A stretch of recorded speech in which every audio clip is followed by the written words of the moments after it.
पुढील कार्यक्रम प्रसारित करणारे आहेत जॉयस्मेर मिनिस्ट्रीचे मित्र आणि भागीदार.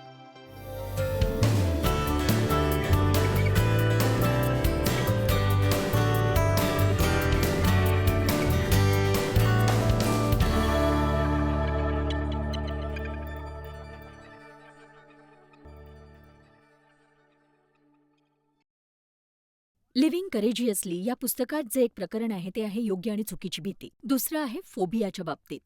आज आपण या दोन्ही विषयी बोलणार आहोत.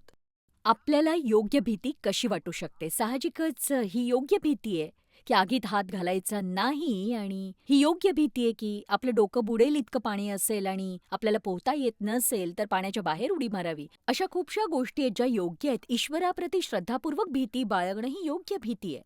मला विश्वास आहे की आपण परमेश्वराची भीती बाळगणं याबाबत पुरेसं ऐकत नाही. याचा अर्थ असा नाही तुम्ही परमेश्वराला घाबरावं. तुम्ही परमेश्वराला घाबरता कामाच नाही. तो रागीट परमेश्वर नाहीये. तो रागवू शकतो, पण तो रागावलेला राहत नाही आणि तो तुमच्यावर प्रेम करतो. त्याची इच्छा आहे तुमच्यासाठी चांगल्या गोष्टी असाव्यात. जेव्हा तुम्ही चुका करता, काही वाईट करता, तुम्हाला परमेश्वराची भीती बाळगायची गरज नाही.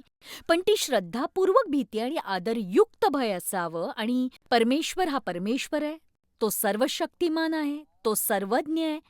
तो पूर्णतः चांगला आहे आणि मी त्याचा इतका आदर करू इच्छिते जितकं त्याला माझ्याकडून अपेक्षित आहे. आणि हो, योग्य मार्गाने परमेश्वराची आज्ञा न पाळण्याची भीती बाळगा. यासाठी नाही की तुम्ही तसं केलं नाही तर तो तुम्हाला मारेल, पण यासाठी की तो शहाणा आहे आणि त्याला माहिती आहे की तुमच्या आयुष्यासाठी काय उत्तम आहे. तो तुम्हाला तिकडे घेऊन चाललाय, ते तुमच्यासाठी चांगलंच असणार आहे. तर आपल्यामध्ये योग्य ती भीती असावी, देवाची आज्ञा पाळण्याची आदरयुक्त भीती. पण काही चुकीच्या भीती सुद्धा असतात. जर तुम्ही फोबिया या शब्दाचा अर्थ शोधलात डिक्शनरीत किंवा इंटरनेटवर, तर हे अविश्वसनीय आहे की माणसांना ज्या गोष्टीची भीती वाटते अशा गोष्टींची यादी ही न संपणारी आहे. उंचीची भीती, पाण्याची, म्हणजे अंधाराची, उजेडाची आणि अशा अनेक गोष्टी. काही गोष्टी तर खरंच खरंच खरंच अद्वितीय अशा आहेत आणि आपण त्या लोकांची चेष्टा करत नाही आहोत, तर आपण समजून घेतोय आणि म्हणतोय की जर तुम्हाला त्या विशिष्ट गोष्टीची भीती वाटते तर कशाही प्रकारे त्यातून बाहेर काढण्यासाठी आम्ही तुम्हाला मदत करू. आनंदाची बातमी ही, तुम्हाला एखाद्या फोबियात अडकायची गरज नाही ज्याचा काही उपयोग नाही. तुम्हाला हेही माहीत नसतं की तुम्हाला तो कसा जडला, त्यापासून सुटका कशी करून घ्यायची. आणि आपण पहिलं पाऊल काय उचलू शकतो, तर आपल्या मुखाने त्या योग्य गोष्टी मान्य करायला हव्यात आणि सतत असं म्हणत राहू नये, मला याची भीती वाटते, मला याची भीती वाटते, मला याची भीती वाटते. परमेश्वरावर विश्वास ठेवून असं म्हणावं की मी घाबरणार नाही.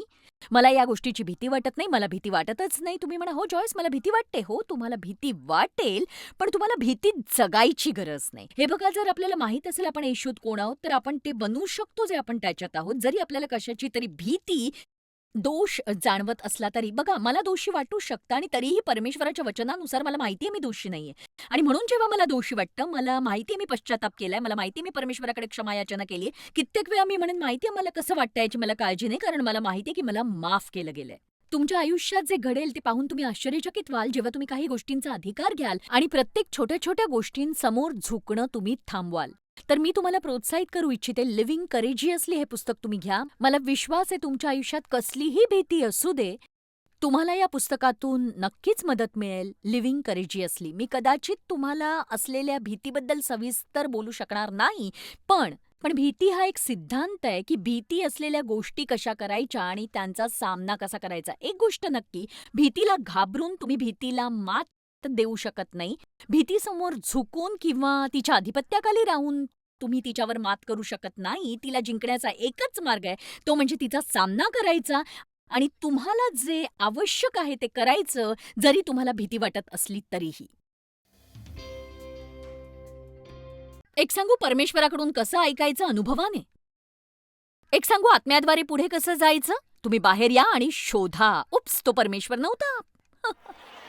ओह, परत नाही असं करणार मी.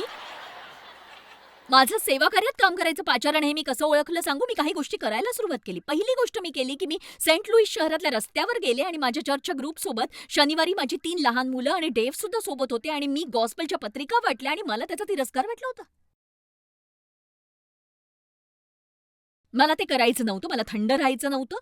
लोकांकडून नाकारलं जाण्याचा आनंद मी उपभोगत नव्हते. मग मी नर्सरीत काम करायला सुरुवात केली. ते फक्त 2 आठवड्यांसाठी होतं आणि मी आणि मुलं दोघांनाही माहीत होतं मी त्यासाठी अभिषिक्त नव्हते.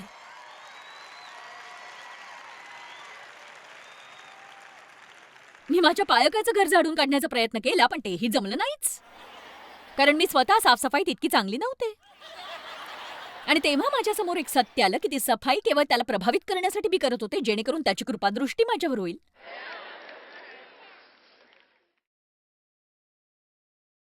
पण मग मी शिकायला सुरुवात केली की इतरांनी काय करावं हे सांगायला मला आवडतंय.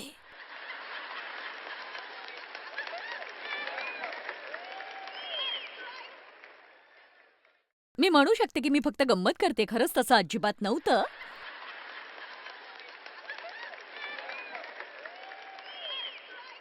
पण बघा, जर तुम्ही शिक्षक होण्यासाठी अभिषिक्त झालात तर तुम्हाला लोकांना मार्गदर्शन करण्यात आनंद वाटेल, यात काही वाईट नाहीये, जोवर तुम्ही लोकांना नियंत्रित करू पाहत नाही. परमेश्वर काय म्हणतो हे माहिती करून घेण्यासाठी तुम्ही बाहेर पाऊल टाका. तुम्ही पाऊल उचलायला घाबरू नका. काहीतरी चुका करू म्हणून ते करायलाच घाबरू नका. जगातली सगळ्यात वाईट गोष्ट तुमच्या बाबतीत घडू शकते ती म्हणजे तुम्ही चूक केली नाही आणि ते सगळ्यांना माहितीये. करण्यासारखी एक चांगली गोष्ट म्हणजे स्वच्छ आणि स्पष्टपणे मोठ्याने सांगा की हो, मी चूक केली. ते तुम्हाला ठार मारणार नाही. मला वाटलं मी परमेश्वराकडून ऐकते, पण तसं नव्हतं. मी चूक केली. मी चूक केली. हं. मी करण्यासाठी ती चुकीची गोष्ट होती. आणि नंतर याला आयुष्याचा धडा म्हणून मी वापरलं की परत असं करायचं नाही. मला यहोशुवा अध्याय 1 आवडतो. सगळ्यात आधी तो वचन 2 मध्ये सुरू करतो आणि यहोशुवाला तो म्हणतो, ज्याला मोशेचं स्थान घेण्यासाठी अभिषिक्त करण्यात आलं होतं, मोशे मरण पावला हे यहोशुवाला माहीत होतं, कारण ते त्याच्यासाठी 30 दिवसांपासून शोकाकुल होते. पण हे एखाद्या विधानासारखं होतं, गोष्टी आता बदलणार होत्या. ते संपलं. आता आपण हे करणार आहोत. पण यहोशुवाला अजूनही हे म्हणजे काय हे माहीत नव्हतं. तर आता उठ, उभा राहा. हीच ती पहिली गोष्ट जी तुम्ही करावी जर आयुष्यात काही करायचं असेल, उभं राहणं. उभं राहण्याचं पहिलं ठिकाण आहे आपलं अंतर्मन. तुम्हाला काही पवित्र आत्मे मिळतात आणि तुम्ही आतून उभे राहता आणि तुम्ही स्वतःशीच बोलता, मी असाच आळसात पडलेला राहून आणि पूर्ण जीवन उद्देशहीन मनुष्य बनून नाही राहणार. परमेश्वराकडे माझ्यासाठी करायला काहीतरी आहे. मी इतर लोकांना माझं आयुष्य चालवू देणार नाही. मी घाबरून थकलोय. मी आता उठणार आहे आणि मी या भीतीचा सामना करणार आहे आणि मी जगण्यालायक आयुष्य जगणार आहे. आणि ते असं निश्चितच नाही जे इतर कुणी तुमच्यासाठी करेल, तुम्हाला ते स्वतःहून करावं लागेल. प्रत्येकाच्या आत काहीतरी असतं आणि जर त्यांनी आपल्या आतमध्ये उतरून ते प्राप्त केलं तर ते आश्चर्यकारकरित्या यशस्वी होतील. पण तुम्ही आत पोहोचू शकला नाही तर प्राप्त करू शकत नाही आणि तुम्हाला मग मदत केली जाऊ शकत नाही.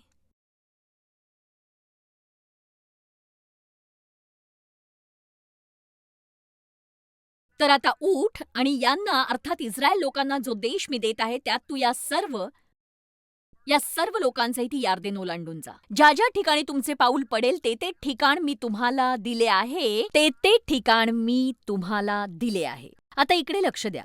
परमेश्वर म्हणतोय की बघा, मी तुम्हाला सांगितलंय की जमीन तुमची आहे.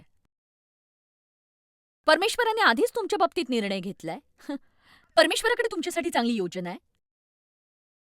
परमेश्वराने आधीच निर्णय घेतला होता. त्याने ख्रिस्ताला पाठवलं, जो म्हणाला चोर येतो तो फक्त चोरी, घात आणि नाश करण्यासाठी, पण मी आलो आहे ती तुम्हाला जीवनप्राप्ती व्हावी आणि ती विपुलपणे व्हावी म्हणून. परमेश्वराने आधीच ठरवलं. आपण परमेश्वराच्या निर्णयाची वाट पाहत नाही की आपलं भविष्य कसं असेल. मला माहिती आहेत विचार आणि योजना जे तुमच्यासाठी आहेत, विचार आणि योजना तुमच्या भल्यासाठी आहेत, ज्यांचा परिणाम चांगला असणार आहे तुमच्यासाठी. परमेश्वराची इच्छा आहे आपण आत्मविश्वासी असावं, स्पष्ट असावं, घाबरू नये. तर देवाची बाजू पूर्ण झालीये. तो म्हणाला मी तुम्हाला जमीन दिली. आता तो म्हणतो ज्या ज्या ठिकाणी तुमचे पाऊल पडेल ते ठिकाण मी तुम्हाला देणार आहे. तर काय संदेश आहे? हे सगळं तुमचं आहे. आता जा, घ्या.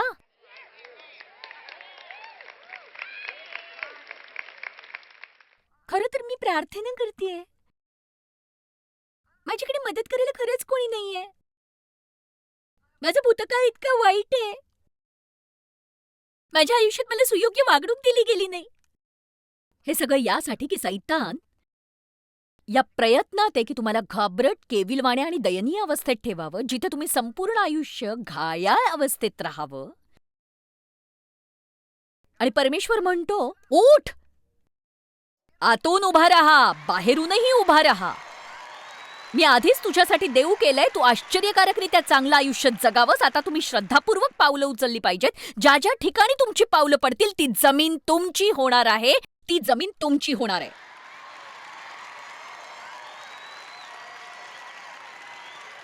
परमेश्वर पक्षपाती नाहीये, त्याचा कोणीच आवडता नाहीये. पण मला असं वाटतं परमेश्वर स्पष्ट लोकांसाठी उल्हासित आहे आणि त्यांना नकार देणार नाही तो. तुम्ही माझं ऐकलंत? स्पष्ट लोक जे म्हणतात मी परमेश्वराच्या दयेने अभिभूत आणि परमेश्वराच्या मदतीने तसाच राहीन, जशी परमेश्वराला माझ्याकडून अपेक्षा आहे. मी माझ्या भूतकाळात अडकून नाही पडणार. मी इतर लोकांना माझ्या आयुष्यावर अधिकार गाजवू देणार नाही. मी इतर कुणाला माझ्यासाठी विचार करू देणार नाही. मी काय करायचं ते मी ठरवीन.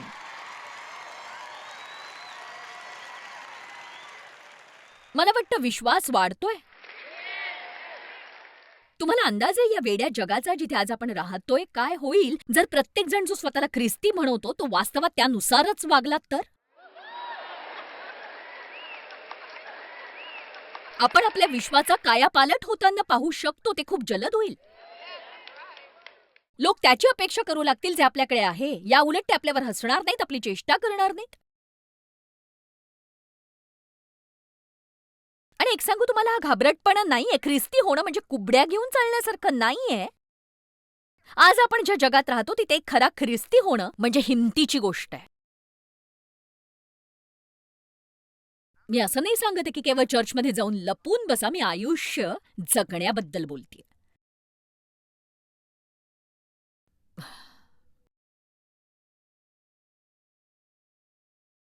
वचन 5, तुझ्या आयुष्यात तुझ्यापुढे कुणाचाही टिकाव लागणार नाही. जसा मोशेबरोबर मी होतो तसाच तुझ्याबरोबरही मी असेन. मी तुला सोडून जाणार नाही, तुला टाकणार नाही. एक सांगू, प्रत्येक वचनात ज्ञान लपलेलं आहे आणि मुळात मला म्हणायचंय, तुम्ही कल्पना करू शकता का यहोशवाला कसं वाटलं असेल जेव्हा त्याला सांगितलं गेलं तुला मोशेचं स्थान घ्यायचंय? म्हणजे बघा, हे असं वाटतं की तुझ्याबरोबर चेष्टा केली जाते. मोशे? मोशे?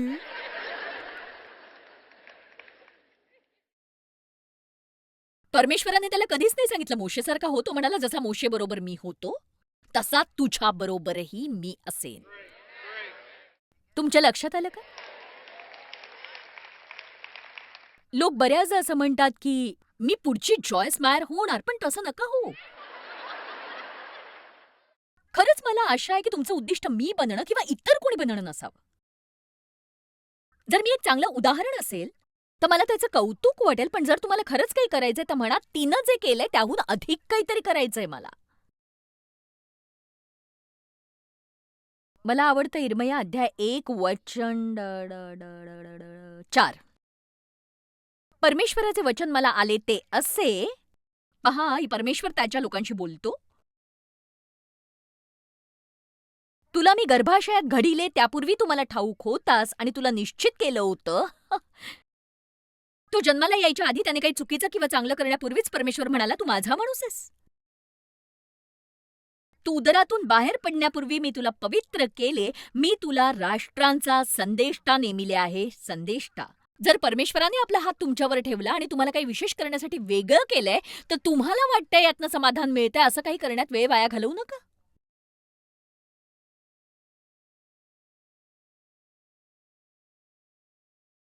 तेव्हा मी म्हणाले,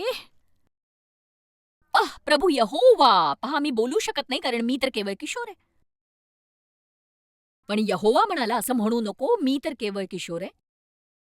कारण ज्या कुणाकडे मी तुला पाठवेन तिकडे तू जाशील आणि जी काही मी तुला आज्ञा देईन तू तेच बोलशील. तू त्यांच्या चेहऱ्यांना पाहून घाबरू नको, कारण तुला सोडवण्यासाठी मी तुझ्या बरोबर आहे. ही यहोवाची वाणी आहे.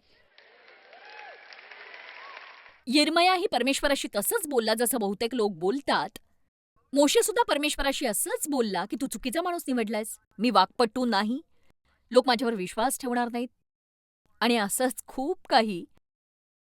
अखेरीस परमेश्वर मोशेवर रागावला आणि शेवटी मोशेला परमेश्वराचं आज्ञापालन करावं लागलं. यिर्मया स्वतःकडेच पाहत राहिला. वचन 17 पहा, मला हे आवडतं. तर तू यिर्मया आपली कंबर कस, उठ. आता हा वाक्प्रचार आपण समजू शकत नाही कारण हे असं काही आहे जे आपण आपल्या व्यवहारात वापरत नाही. पण मुळात याचा अर्थ असा म्हणजे सामान्यतः ते लोक लांब झगा वापरायचे म्हणून तो झगा वर खेचून कमरेला बांधायला सांगितलं जायचं जेणेकरून तो पायात येणार नाही. पण आध्यात्मिक स्वरूपात याचा अर्थ असा आहे की आपल्या शंका, अविश्वास, आपली द्विधा मनस्थिती इत्यादींना आपल्या रस्त्यातून बाजूला करा. जसं परमेश्वर इच्छितो तसं बना आणि आपली कंबर कसून आपलं मन बनवा. आपल्या मनात भीती बाळगू नका.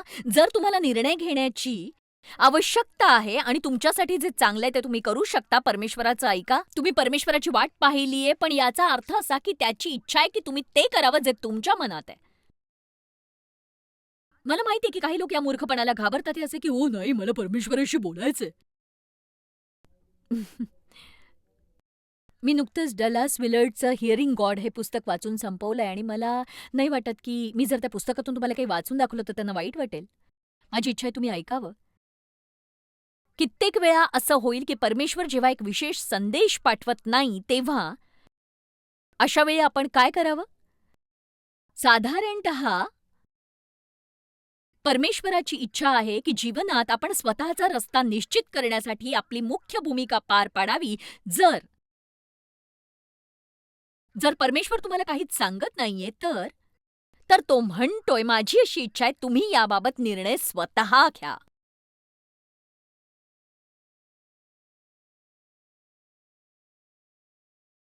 बघा, तुम्हाला हे मान्यही करवत नाही की हे खरं असू शकतं. एक सांगू, मी लोकांच्या निरीक्षणातून खूप शिकते. लोक असे असतात की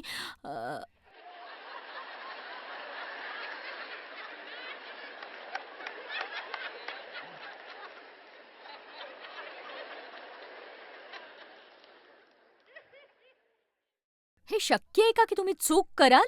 हो, त्याची शक्यता अत्याधिक आहे. पण असंच आपण शिकतो. असंच आपण शिकतो. शांतता पाळायला शिकतो, चतुरपणा अंगीकारायला शिकतो, सामान्य ज्ञान वापरायला शिकतो, परमेश्वराचं वचन जाणतो. दारावर जोराने लाथा मारू नका. हलकेच धक्का द्या आणि बघा ते उघडतं की नाही.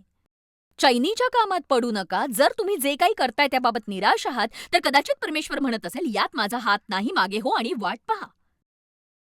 पण आपण कायम दूत दिसण्याची किंवा तुतारी वाजण्याची किंवा कुणाची तरी येण्याची वाट पाहतो.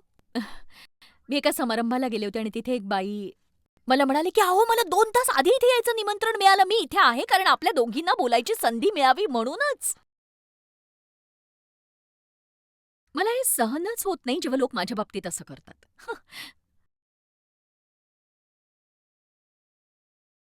माझ्याकडे असं काही जादूचं बटण नाहीये. एक सांगू, मी फक्त एवढंच सांगते, परमेश्वराची इच्छा आहे तुम्ही हे करावं. आणि एक सांगू, जे लोक तुम्हाला हे सांगतात आम्ही ते करतो. आता मी असं नाही म्हणणार की परमेश्वर आपले शब्द लोकांतर्फे देत नाही म्हणून, पण तुम्ही आयुष्यभर त्यांच्यावर विसंबून राहू शकत नाही. तुम्ही असं करायची गरजच नाही. तरी तुम्हाला कोणीतरी शब्द देतो तर त्याचं निरीक्षण करा, त्याच्या फळाचं निरीक्षण करा आणि जर ते तुमच्या आत्म्याला मान्य नसेल तर नाही म्हणा, धन्यवाद. मला आफ्रिकेला जायचं नाही कारण तुम्ही असं म्हणताय म्हणून. या बाबतीत मला असं म्हणायचंय की तुम्ही स्वतः निर्णय घ्या. ऐका, परमेश्वर आपल्याला नेतृत्वाच्या जीवनासाठी तयार करतोय आणि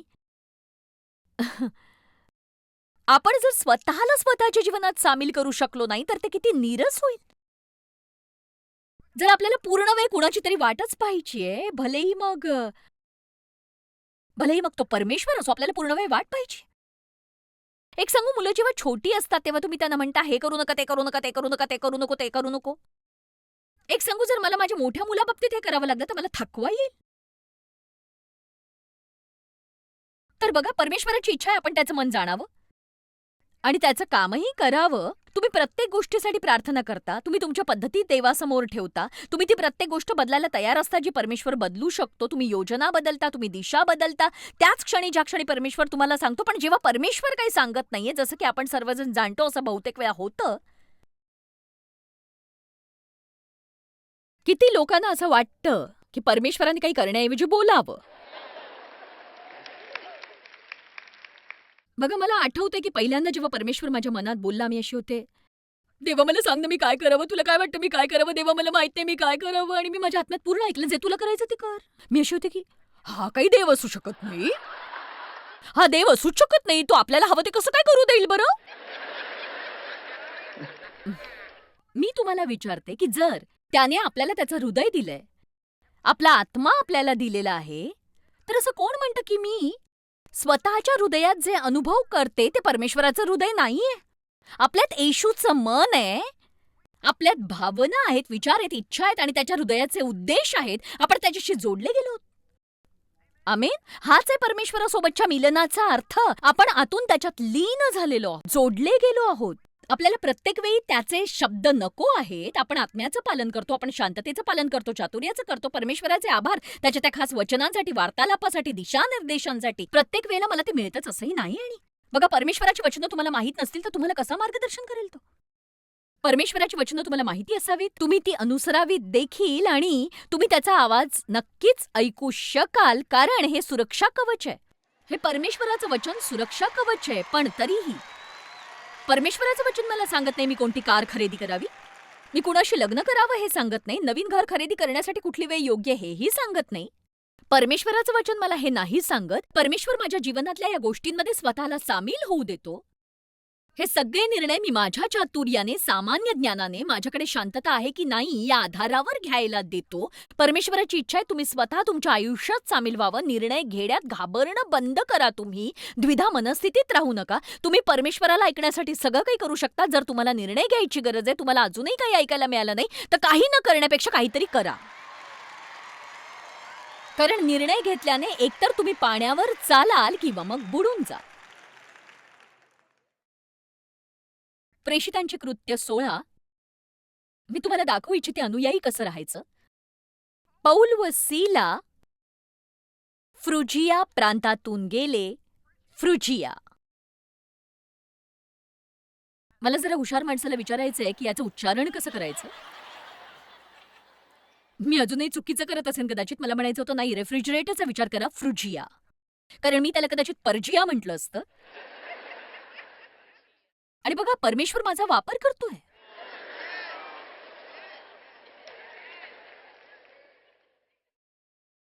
मी हुशार नाहीये, पण मला सामान्य ज्ञान आहे.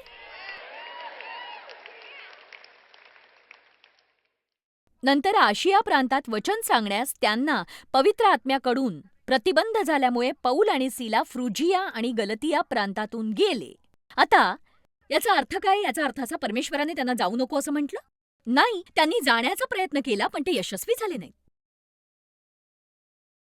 जसे तुम्ही. आणि जेव्हा ते मेसियाच्या विरुद्ध आले तेव्हा त्यांनी बेथनियामध्ये जाण्याचा प्रयत्न केला. कदाचित मी त्यांना क्रुसावर चढवतेय, पण येशूच्या आत्म्याने त्यांना जाऊ दिले नाही. त्यांची जायची इच्छा होती, पण परमेश्वराने त्यांना जाऊ दिले नाही. मग त्यांनी आणखी कुठे जाण्याचा प्रयत्न केला, पवित्र आत्म्याने रोखले. तुम्ही पाहिलत का मी इथे काय म्हणाले? ते असंच कुठेतरी बसून दूताची वाट पाहत राहून त्यांनी आपल्याला काय करावं ते सांगावं यासाठी थांबले नाही. त्यांनी काम करण्याचा प्रयत्न केला. त्यांनी काहीतरी केलं. आणि जर परमेश्वराने त्यांना अभिषिक्त केलं असं, ते परत फिरले असते, तर मेसियातून जाताना ते खाली ट्रोसकडे गेले. आणि मला हे आवडतं. आणि पौलाला रात्री एक दर्शन घडले आणि नंतर त्याला काही निश्चित सूचना मिळाल्या की त्याने काय करावं. आपलं आयुष्य बागेतून बाहेर काढ, याला जास्त कामात लावा, निश्चित रूपाने याला मागे जाण्यापासून रोखा. जर तुम्हाला मागे वळून पाहायचं असेल तर तुमच्या सीटच्या मागे डोळे असले पाहिजेत, केवळ पुढे नाही.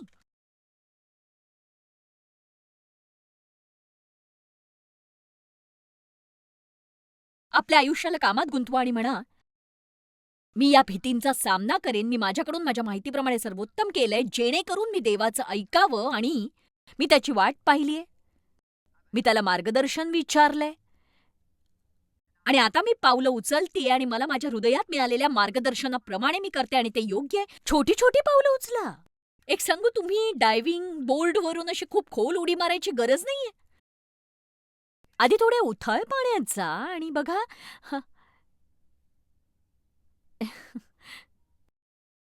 या पुस्तकात जे म्हटलंय ते मला पूर्णतः मान्य आहे. बघा, परमेश्वराचं कसं ऐकावं, परमेश्वराचं कसं ऐकावं हे लोक कसं शिकतील. एक मार्ग आणि एकच मार्ग, अनुभवाने. काहीतरी करत करत राहा तुम्ही. त्यांना इथे जायचं होतं पण काम झालं नाही, त्यांना तिथे जायचं होतं पण काम झालं नाही. असं वाटतं त्यांनी 4 वेगवेगळ्या ठिकाणी प्रयत्न केला जायचा. आणि मग काय सांगायचं, अचानक योग्य ठिकाणी ते पोहोचले आणि परमेश्वराकडून त्याला योग्य वचन मिळालं जे अचूक होतं. पण काय झालं असतं जर पाऊल घरीच बसून राहिलं असतं तर? तुम्ही माझ्यासोबत आहात का? असं तू काय करतोयस पाऊल? मी परमेश्वराकडून ऐकण्याची वाट पाहतोय. अजिबात घाबरू नका. एक सांगू, मी मूर्खपणा करायला सांगत नाही. प्रार्थना करा, विचार करा. हवं असेल तर कुणाचा तरी सल्ला घ्या. पण त्यापूर्वी हे निश्चित करा तुम्ही ज्याच्याकडून सल्ला घेताय तो आपलं आयुष्य खराब पद्धतीने तर पार पाडत नाहीये ना नक्की?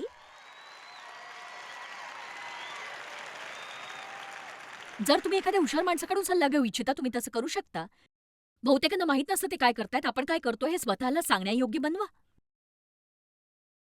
म्हणूनच मी याचा शेवट असा करेन की तुम्ही घाबरून जाऊन काहीच करत नाही आहात, की विश्वासाने काहीतरी करताय. तर भीतीला स्वतःपासून दूर ठेवा आणि परमेश्वराच्या इच्छेनुसार आयुष्य व्यतीत करा. मला विश्वास आहे स्पष्ट लोकांबद्दल परमेश्वर उत्साही आहे, जे विश्वासाने पावलं उचलण्यासाठी दृढनिश्चयी आहेत आणि जे आयुष्यात उत्तम करत आहेत. भीतीला स्वतःला रोखू देऊ नका, तर उलट लिव्ह करेजियसली. भीतीवर मात करण्याचा एकमेव असा पर्याय आहे तो म्हणजे हिंमत. तर मग इथे मी असं सांगेन की असा विचार करू नका की मी घाबरू शकत नाही, मी घाबरू शकत नाही. प्रत्येक दिवस मनात एक धारणा ठेवून जगा की मी आज हिमतीने जगणार आहे. एका प्रतीची आजच ऑर्डर करा आणि मला विश्वास आहे तुमच्यासाठी हे वरदान ठरेल आणि आमच्यासोबत तुम्ही आहात म्हणून तुमचे मनापासून आभार. जॉयस्मायर मिनिस्ट्रीज करता तुम्ही खूप मौल्यवान आहात. आम्हाला तुमचं कौतुक आहे आणि जगभरामध्ये हे सेवा कार्य शक्य करण्याकरता आम्ही आमच्या मित्रांचे आणि पार्टनर्सचे आभारी आहोत. आम्ही एकत्रितपणे भुकेल्यांना खाऊ घालतो, गरिबांना वस्त्र देतो आणि राष्ट्रांना सुवार्ता सांगतो. तुमच्या प्रार्थनेच्या विनंतीकरता आमच्याविषयी आणखी माहिती मिळवा. जॉयसच्या कॉन्फरन्सच्या तारखा पहा आणि ख्रिस्ताची प्रीती जगभरामध्ये पसरवण्याकरता आमचे सहभागी व्हा.